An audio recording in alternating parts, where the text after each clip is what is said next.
Hi, my name is Bennett with Answers Not Excuses Fitness Training. Today is Trainer Tip Tuesday. Now what we're gonna do today is work on some eye-hand coordination, and the only thing you're gonna need is gonna be a wall and a tennis ball. So there's gonna be a lot of different variations than just the ones I go over today, but today's gonna be a few entry-level exercises as far as for us taking this tennis ball and using the wall and different rotational things with it. We're gonna be able to add some different movements in it that I'll show you at the end as well. So what we're gonna do is I'm gonna go ahead and face the wall here. I'm gonna have the ball in my left hand. I'm gonna try to pick up my knees if I can, keep my feet off the ground.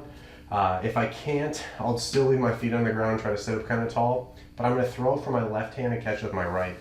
If I miss, I miss, whatever, but this is something where you could go for time. This is also something you can do reps on. I find it a little bit easier to go for time just so you don't have to think about it. You can focus on catching instead of thinking about the reps.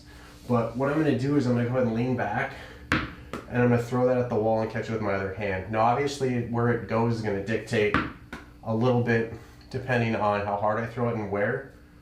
If I try to aim everything at my face, obviously I don't have to extend for it. If I speed it up, it's gonna obviously be a little bit harder, and then you obviously wanna trust your hands to not break your face. But this is something that you can just go back and forth with, try to challenge yourself, working on that coordination. Sometimes people have a problem with doing that with their weaker hand or lesser side. And this is gonna be a great, easy way to develop that. Another thing that we can do besides just facing the wall would be to work on rotation. And that would be me throwing this over my body. Now, you can try to catch that with two hands on the return.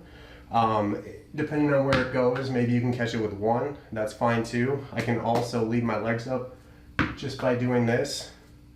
I could bring my other hand in front, especially if I threw it there and it was lower and there's no way my other hand's gonna get to this, right? So we have all those options. It just depends a little bit on where you're at. Now, if you're feeling like low back pain from doing this, I would definitely suggest putting your feet on the ground, or you could just try a standing variation where you're just throwing it at the wall and catching it that way.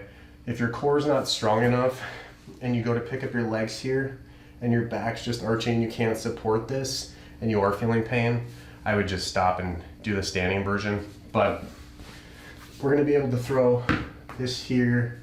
I could even go back and forth just like I was facing, and this is gonna give me some rotation this way.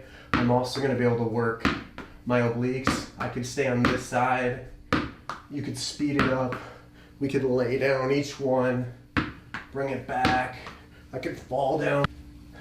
Now another variation I could do would be to kind of do like a full V-up each time I do this. I could lay flat on my back, or even with my knees up, either which way, and I could rock forward and throw this.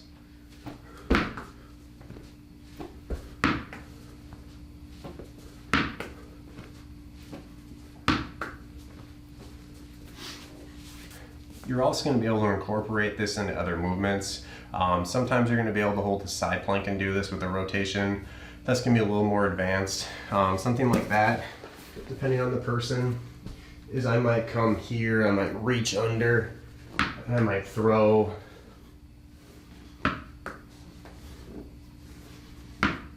Right? So we're going to have different options there too. I could also be laying down sideways. And each time I throw this, I rotate.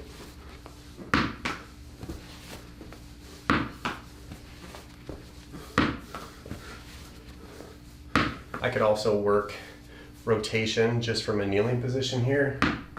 And I could rotate each time just to turn, just to work on that. You could also use slam balls and different things like that. A lot of people don't have those though, or they don't have that block wall like I mentioned earlier. So a tennis ball is gonna be a very good kind of starting point for most people to jump off at.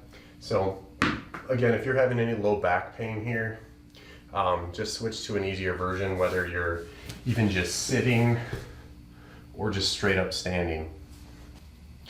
So go ahead and give some variation of that a try. You can just play around with it. The main thing is that you're not in pain while you're doing it, you're working things evenly, and you're not going to break your wall. probably done something like that similarly as a kid.